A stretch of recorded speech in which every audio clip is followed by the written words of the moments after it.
Oh my gosh, this is such a great episode. Maria Leonard Olsen is my guest today, and she is so interesting and has so much insight on a life that has been full of challenges and obstacles that she's overcome, including getting sober. And she has really had such an adventurous life since she turned 50. She's now 60. And she decided when she turned 50 to do 50 new things. And then she wrote a book about it. So, talk about changing your life from being an alcoholic to living life to your fullest and being passionate about what you do and excited about what you do. So, so good. And I didn't even know. I wanted to interview her about her book and the 50 new things and learn about the 50 new things so I could get some ideas and give you ideas for what new things we could do. I didn't even realize that she was a a sober person who had a very big problem with alcohol. And so it was so great. And she has really transformed herself, her life, and her contribution to the world. And it's lovely to see. Very inspiring. So here is the episode with Maria. Welcome to another episode of Living Your Spark Second Half. And today I have with me Maria Leonard Olsen. And we were just chatting because we live fairly close to each other. And we were comparing stories. We lived and grew up in the same area. I'm now 2 hours away, but it's a great area. I love the DC area. And I wanted to have Maria on because I thought she could inspire you to do something new in your life, because she decided when she turned 50 that she wanted to do 50 new things. So I am so excited. I did not ask her any questions before I hit record because I wanted to be surprised along with you to see what some of these 50 things are. But I did ask her if she had a timeline, and she said yes, to do it all in a year. But Maria, so first of all, welcome to the program. Oh, thank you for having me. Yeah. So I wanted to ask first, when I saw your notes that you sent me, you said you completely blew up your life when you were 49. And so I kind of completely blew up mine when I was 47. So I'm just Mm. curious, what does that mean that you completely blew it up? For me, that means I drank my way out of a 25-year marriage. I had a big alcohol problem, and I had been a successful lawyer. I was a political appointee in the Clinton administration, the Justice Department. I'd worked at one of the biggest firms in DC, and I willingly gave up my career to be an at-home mom. And I feel really lucky that I had that time with my children. But when they reached adolescence and started pushing me away, I did not handle it well. And I sought refuge in the bottle, trying to numb out every day. So I had a big drinking problem, and my then husband started finding the bottles all over the place and gave me an I was ultimatum. just reminded of that movie because that was what the husband did with Andy Garcia and Meg Ryan. Yes, yes, yes, Yeah. yes. Uh-huh. Yeah. Yeah, so I did go to rehab, and I am now 11 years sober and went to, I go to a lot of AA meetings and Al Anon meetings, but so I got sober, I got divorced, I became an empty nester. My kids went off to college and boarding school because our home life was falling apart for one big reason.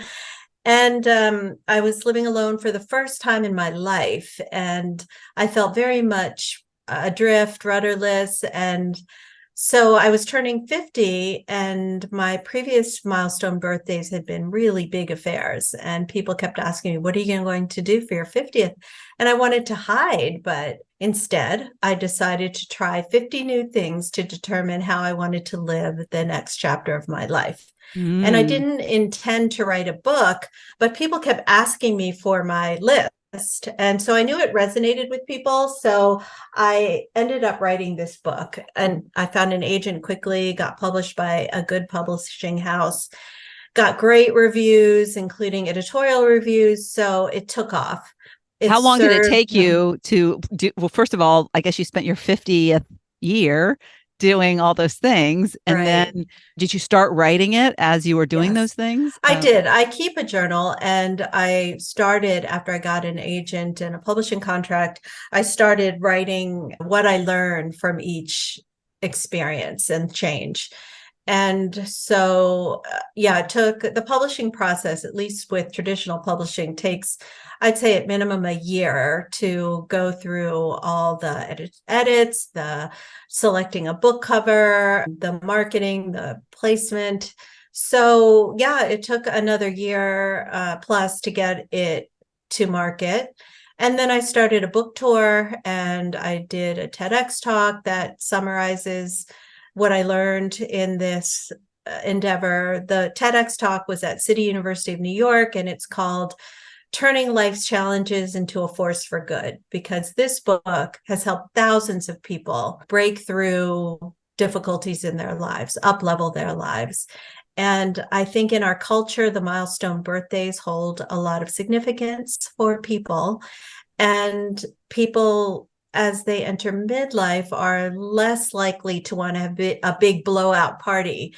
So this exercise really resonated with people, not only in midlife, because my daughter's friends in their 20s also said it helped them during, I mean, some people call it the what is it called when you're 21 and your quarter life crisis, when people don't really know what they want to do. And we've been sold this false bill of goods where we think we're supposed to know at young adulthood what we want to do with the rest of our lives, where that's a fiction. I mean, most people change course during their college majors and during their careers.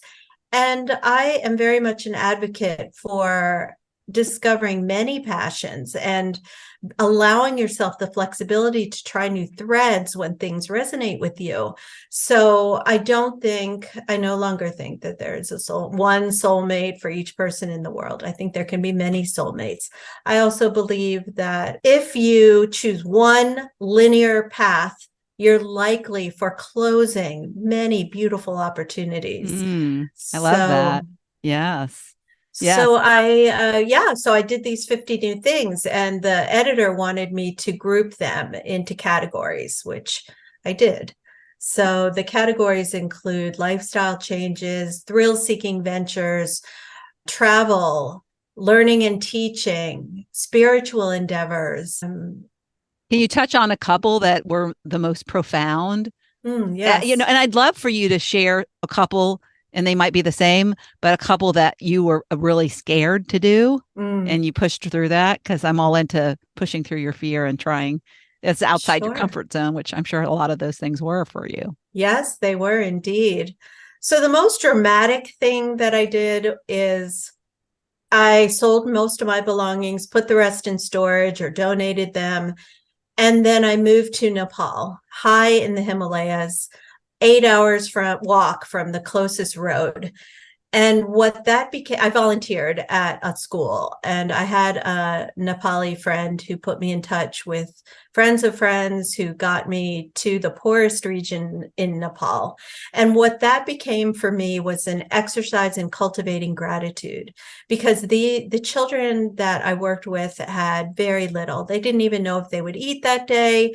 They had no running water, no electricity. Everything had to be walked hours up this mountain. So no medical care.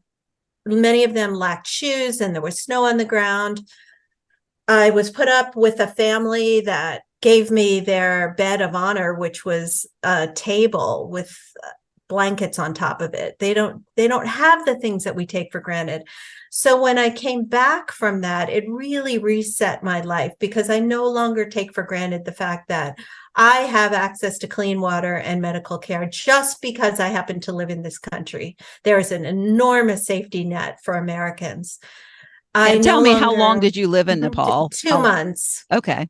And I no longer take for granted small luxuries like paper towels and napkins. Those don't exist in the Himalayas. I mean, for many reasons. But so when I came back from that exercise, I was fundamentally changed as a person. And the first time I went to a restaurant in the US, I was in the bathroom, and I had been using an outhouse for these 2 months. And I looked around and I said out loud, wow, it's so clean in here. It smells so good. The bathroom quickly emptied. The people in there thought I was crazy. And I just marveled at the things, little things that we take for granted. Yeah. So that was really dramatic. And very few of my readers actually chose to go to a remote place to volunteer after reading my book. Yeah, I would imagine too that your sobriety, being sober, I don't know how fresh off that you were, but there's a lot of things that are blurred when you're not sober. And so really true. Having that and experiencing something was probably 10 times more intense. Yes. I mean, I feel like I started living in color and seeing colors and appreciating natural grandeur in a way I hadn't before. So I do talk a fair amount about travel in the book, but transformative travel does not have to be dramatic. I am transformed by sometimes walking to the next neighborhood or the next town. That just being outside exposes you to nature's miracles, to more people who you wouldn't meet. I discovered gardens and walking labyrinths in places I had passed hundreds of times in my car, but I was so rushed before in my life that now I really take time to savor things. I practice walking meditations every day. I practice centering breathing every day. And I guess none of this you did before. No, I didn't. No. What did you do along with drinking? Did you watch TV? Were you just a workaholic? And I was more of a human doing than a human being. Like I was a chronic list maker. It's not good that you were that, but it's a good, like, what a great quote. Thank you. I spent so much time doing rather than being and enjoying the moments. I recently have become fond of this notion of glimmers being small moments of joy throughout our existence that maybe many of us just notice and keep going or don't notice at all. Whereas if we savor something for more than 2 minutes, it really impacts our well-being. So that was a fundamental change in my life as well. So you also asked me about things I did that scared me. While going to Nepal did scare me on some levels, I'm a pretty intrepid traveler, so it didn't really scare me. What things that scared me included, I went to an open mic night and belted out a song on stage. And I'm a terrible singer, but I wanted to stretch my comfort zone. And I truly believe, as you do, that courage is not the absence of fear, but courage is feeling the fear and going through it anyway. And what song did you sing? Oh my God, what song did I sing? I don't even know if I know the words. Ingrid Michaelson. I forgot the title, but it was sort of a balladsy song that really meant something to me.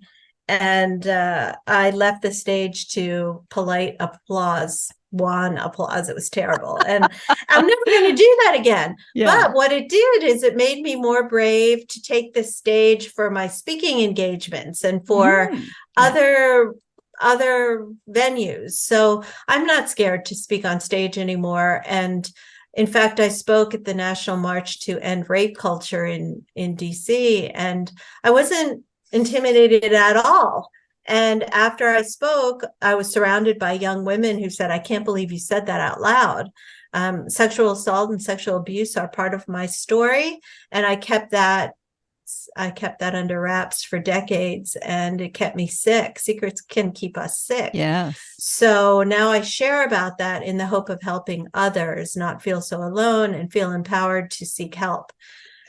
So I like to talk about not dealing with one's traumas as akin to holding a beach ball underwater. It pops up in unexpected ways, and you can be triggered and lash out at someone because you haven't processed your trauma. And I was doing that. So I don't do that anymore. Do you mean that after you recovered, you weren't being open about it? Yeah. I actually went to retreat and to a rehab for people who had been sexually abused as children.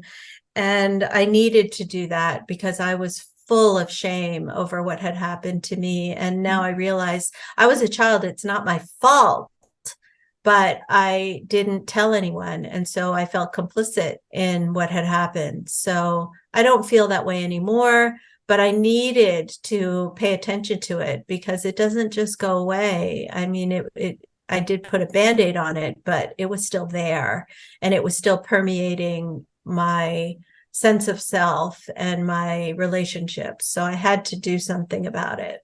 Do you think that was part of your drinking Oh, as well? yes, Yeah. definitely. Yeah. I I'm mean, not most surprised. people in AA, most people admit somewhere along the way, whether it's to their sponsor or to the meeting at large, that they too were sexually assaulted. It's so common. 1 in 4 American women, reported statistics say, will have experienced sexual assault in their lifetime, and 1 in 6 men. And most people don't think about that, but it happens. Yeah. Yeah. I had an amazing guest, and it's probably been about a year now. And her story was so shocking. She was raped repeatedly over years by her father. Mm. And she finally, I think a schoolmate and the mother got suspicious. And so I think she was, probably like 14 and they basically took her away.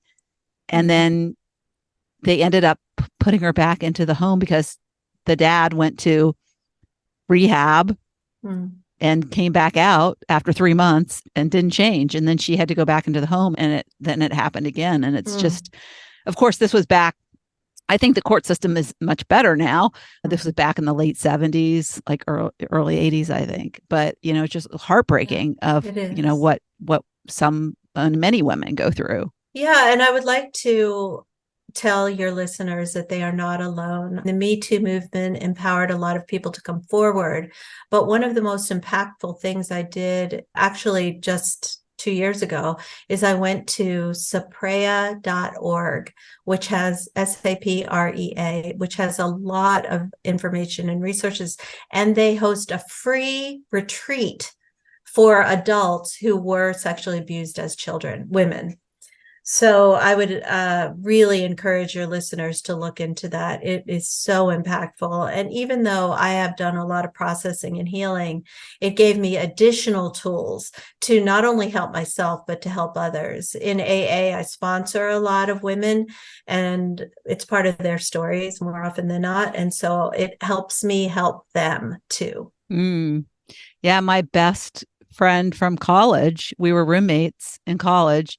And she became what I would call a raving alcoholic. And she was a mean alcoholic too. She had a couple glasses of wine, like this evil side of her. Some people are happy drunks, some people are mean drunks, and she was a mean drunk. And it got to a head where we both ended up, we knew there were problems in college, but it was like college, you're all drinking, having fun. And then we left, we got married, we had kids. And when she had small children, she was drinking excessively, and it finally ended her marriage. She let her marriage, she got her kids. I testified against her in court. Oh gosh. It was a horrible, horrible situation. But I finally had to say, you want to support your friends? Yes. And you want to be there for them. But it got to the point where she was just so mean and nasty, and she couldn't help herself. We did an intervention. She went to rehab, didn't stick. So finally, one day I wrote her a long email, and I said, I can't be your friend anymore. I can't, you're just, when you come out of your haze, I think that's the last thing I said, is when you come out of your haze, I'm here for you. So 11 years went by. And I actually ran into her brothers a couple of times. And it was like, then I ran into her father who at a doctor's appointment. And it was just like these 3 things. And I'm like, something's telling me that I need to reach out, because I heard through the grapevine that she'd gotten sober. And so I reached out to her, and that was back in 2006. And she, she's been amazing. She's been an amazing example to me. And she's been an amazing example to her children who, to see their mother tackle that. Yeah. So yeah, one of my questions, having that being very close to home for me, that is, I would think, to be one of the hardest things. It's such a habit, and it's just so easy to stay stuck in that cycle. And so what was it for you? Because a lot of times it's something that happens. It's just like one thing and it's like, I don't want to live like this anymore. Because she went to rehab like 3 times. Yes. And so it wasn't like rehab was working for her. Right. I think for me, I probably did it for my children first. And my son now has 6 years sober. And I knew that he was watching me. And Mm. so I felt that I had to set an example for him and model what it could look like. So until I could practice enough self-love and self-care, I did it for my children. And Mm. I was codependent on my children. Like if they weren't happy, I wasn't happy. And I recognize that now. And I do go to Al Anon meetings because Al Anon taught me how to have proper boundaries and appropriate relationships, really. Al Anon is started as a fellowship for people who are in relationship with drug addicts and alcoholics, but it has expanded to people who are in dysfunctional relationships. And almost everyone is in at least one dysfunctional relationship. So it's so helpful. I'd encourage your listeners to go to Al Anon, their national website, and find a meeting. You can even just listen to one online and see if it resonates with you, though it is recommended that you try several before you decide whether it's for you or not, because they do differ. We're all human. So each meeting has a different personality based on who attends. Yeah. That's so good to know. I had no Mhm. idea. Mhm. Yeah, I really recommend you check it out. Yeah. So what was your process? Did you just go to rehab because you just made the decision that I need to change this, or did you stop on No, your own, or how did you do that? no, I fought it, kicking and screaming. Absolutely fought it. My husband made me go to AA, and I sat outside the local AA club, and I was so full of shame that I just sat there for days watching other people go in.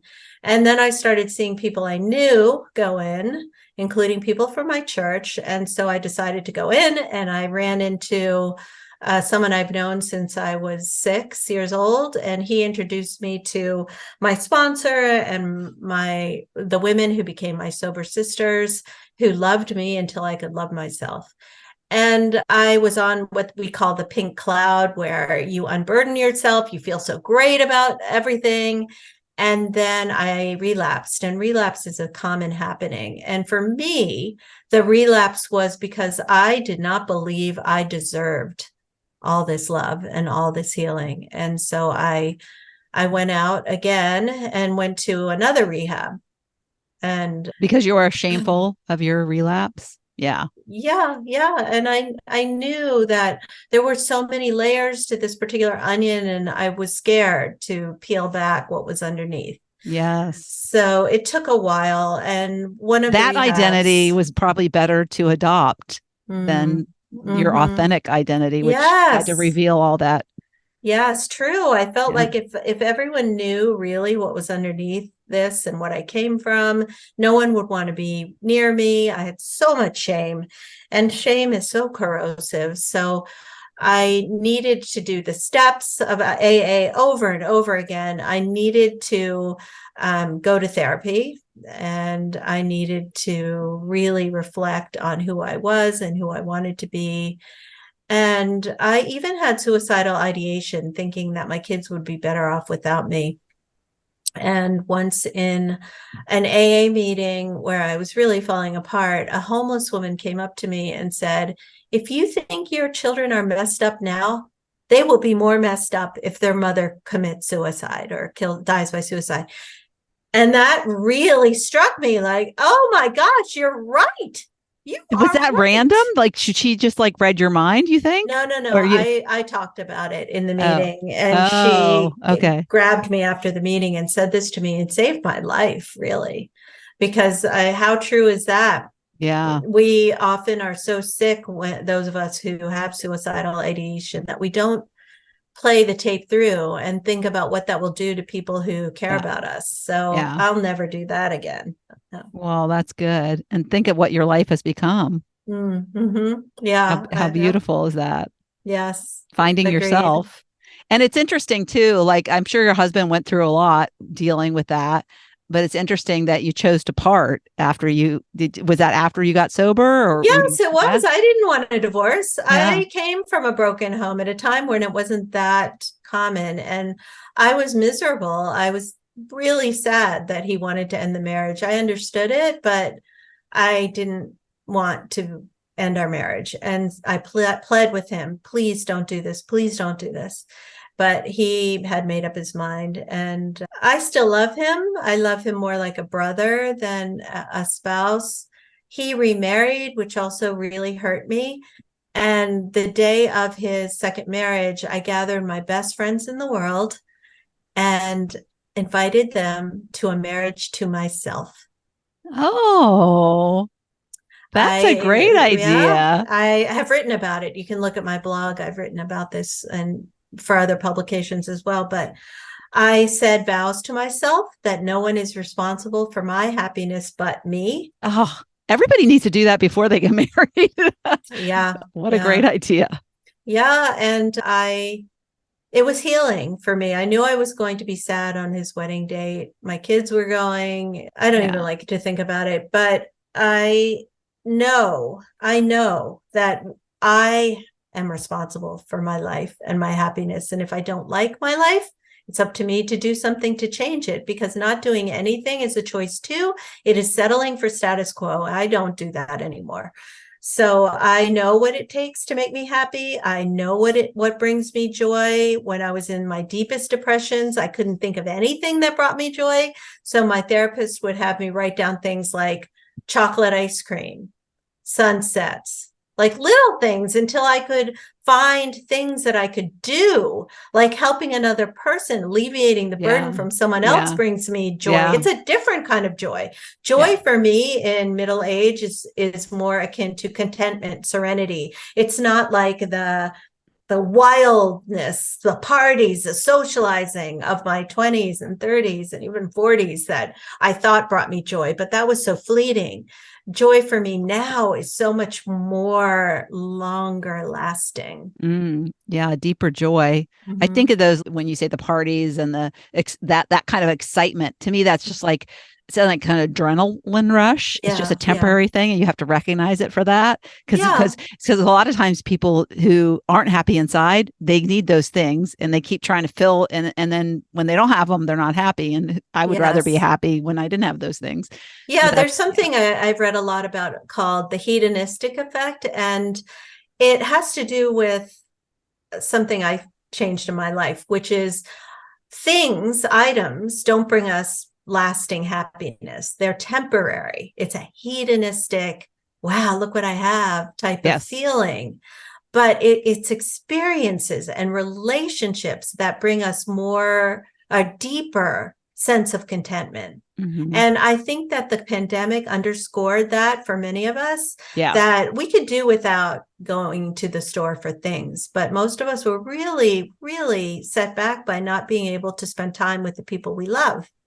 So I'm hoping that people Yeah. don't forget that, and that people adopt well, I shouldn't prescribe this, but it helped me, so I will.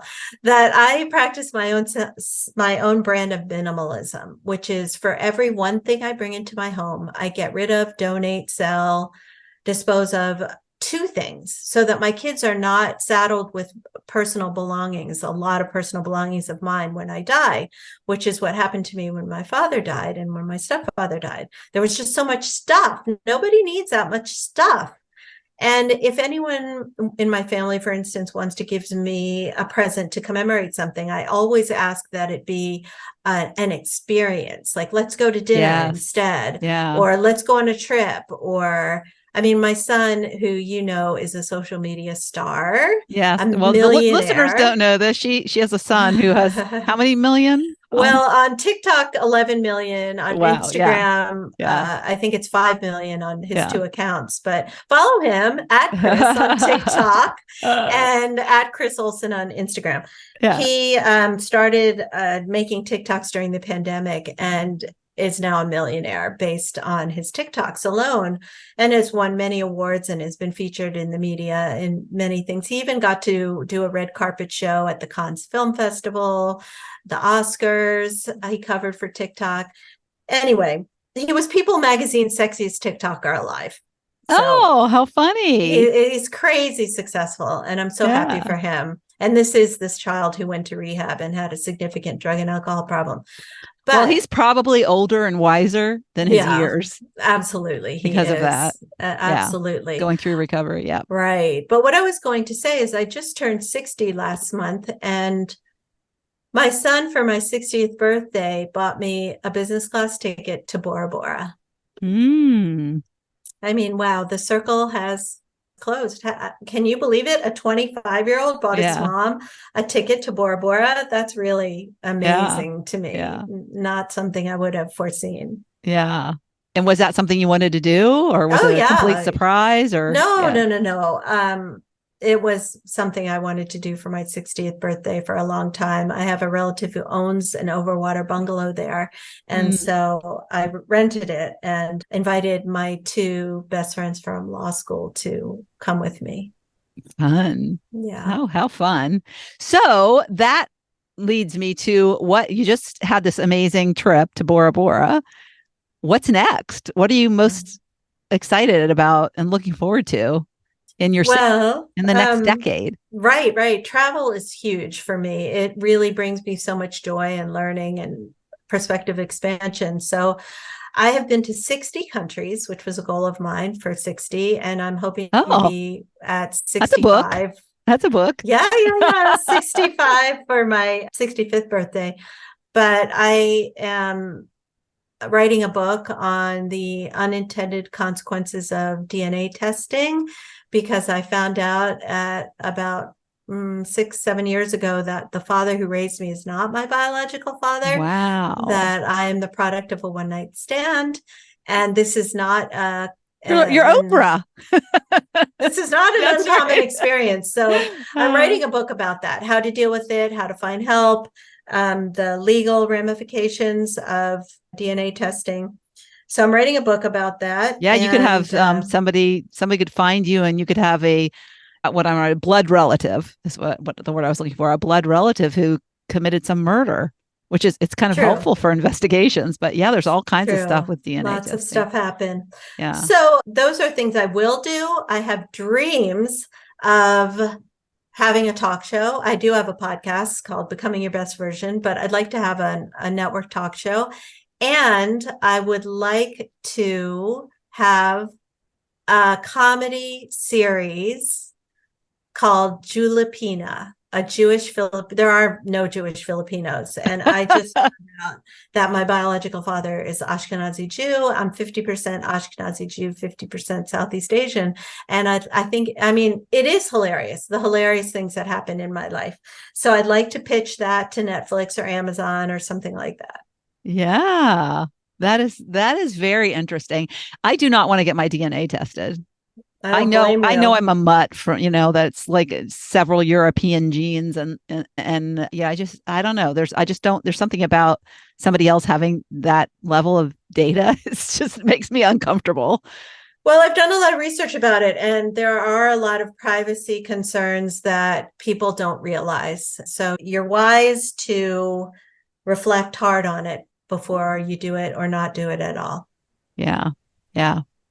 Some things are better going to your grave with. You'll find out after you're gone, right? Perhaps. Yes. So yeah, let me see. What advice would you give your younger self?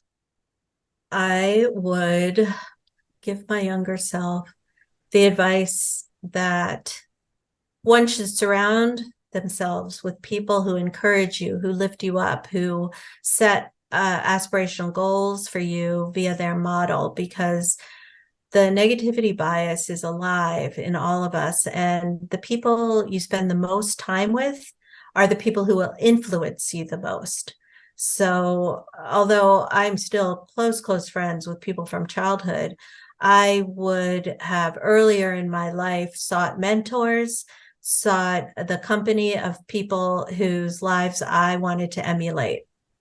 Yeah, that is that's such a great point. I was listening to a podcast recently and Lewis Howes was the guest. And I haven't heard, I mean, I see him on social media, but I don't pay much attention to his stuff. and I know he's all about mindset, but it's so interesting, his backstory about how his big mentor was his dad. And his dad died when he was very young. He was, well, not really young, but old enough to have mentored him. But he was still too young. He was like 21, I think. And he was going into football, and his dad was guiding him. And he said that his dad dying, he's like, I need to find people like my dad. That's what I need to do. And the mentors really made him who he is. So that's such good insight. I appreciate that. I think a lot of people don't realize how to get out of their toxic relationships, their family. Yeah. How do you separate from that? People Well, be mad. One needs to learn appropriate boundaries, which were lacking in my life before 50 and before all the work that I did. Boundary setting should be taught in schools, I believe, because it's not always intuitive. We think we should need this loyalty to our family first. But if they are energy vampires, if they are very negative people, it's reasonable and a form of self-care to limit your exposure to something that harms you. Yes. Yeah. And what tip would you give? What comes to mind for me is like, find somebody that energetically you want to be a match to. Yeah. Like somebody who's positive, and just try to be around them as much as anything else that you would. Yeah. Right. Well, something that I learned in AA, I think is really helpful and applicable to mentorships as well. Mentorship is free. I mean, if you find someone who inspires you, what would you lose by asking that person? If you don't ask, you're never going to find out. Yes. By the same token, people are complex. So I recommend that you ask someone to have coffee with you or to go on a walk with you to really get to know that person better, because most people show their highlight reels, not their what's really happening in their lives behind the scenes. Yeah. Behind the scenes. Right. So get to know them first before formally asking for a mentorship, so that you know if there's a good fit. And then give yourself permission to end a mentorship if it's not working for you anymore, and set appropriate boundaries and respect the boundaries of your mentor. Relationships can be hard. They can be thorny, but we all as adults learn appropriate boundaries. We learn what is self-care for us. We learn what's feeding us and what's no longer feeding us. So I guess I would say, also consider asking someone to be your temporary mentor, so nobody's locked into it, so you can both see if there's a fit and if it would be a fruitful endeavor. Yeah. So I guess those are some safeguards to ensure that you enter into something that will help you. Yeah. Yeah. And what would you suggest if somebody wanted to learn about, setting boundaries? I've heard that before, but how do I really do that? Have you read a book or? Oh, yeah. I think you should read my book, 50 After 50, Reframing the Next Chapter of Your Life. Okay. And there is a lot in there about boundary setting. And I would recommend that you go to an Al-Anon meeting, whether it's in person or online, because that's all about setting boundaries. Oh, that's great. Yeah. And they probably have documentation. Oh, absolutely. They hand out and stuff. There are many books about the 12 steps, and there's a lot of overlap between the various 12-step programs. And there's a lot of common literature now about boundaries. So you can even Google it and read on your own about various things. Yeah. But I've always been really good about setting boundaries. I don't know, from a very young age. No, I said no. Good. I'm not. I think there's an aspect of, you want people to like you, but yet I don't say yes. Well, I never said no before I turned 50. I can't even think of a single time I said no, because I was a people pleaser. I had to learn how to remedy that situation. And I've learned through my work in self-care that saying no is a form of self-care. Yeah. And that now I'm able to say, oh, no, I have another commitment. I can't just say no, but I can say I have another commitment, and I'm under no obligation to tell anyone what that commitment is, because that commitment could be as simple as replenishing my energy. Yes. I love that. That's great. That's a great note to end on. Yes. All right. Thank you. No, I have another commitment. I need to replenish my energy. I love that. Mm-hmm. There's been so many great nuggets in this conversation. So thank you so much, Maria, for being here. I did not know that we'd go into so much about your recovery. I didn't even, there was just like little one word about recovery mentor, and I didn't know what that meant. And so I appreciate you sharing your story. It's my pleasure. And it is my hope continuously to help other people. All right. Well, best of luck to you and many adventures ahead. I'm going to Sedona next weekend. I'm hosting my first retreat. So very excited about that. Yeah. And I just went to Ireland and Scotland. So I am like you. I never turn down a great adventure. So excellent. Yes. Keeps us young. Keeps us young. That's what we need to do. I recommend that to everyone because there's a lot out there in the world for us to explore. Yes. And we shouldn't be staying in the place that we're familiar with. We need to have it be unfamiliar and expose us. Yeah. Agree. That's great stuff. All right. Thank you. Thank you so much. Thank you so much for tuning into the Living Your Spark Second Half podcast. If you'd like to watch my guest interviews, you can find the video version of this podcast on my Not Your Average Grandma YouTube channel. Also, you can check out what I have going on at the moment by going to my website at notyouraveragegrandma.com or find me on Instagram or Facebook at notyouraveragegrandma. If you like this episode, please mention it to a friend and don't forget to leave a review so I know the topics you like best and can bring you more of that content in upcoming episodes. Last but not least, remember to always listen to that inner voice that will never steer you wrong and make living from the most sparked place possible your biggest priority. When we do that, we make the world a better place.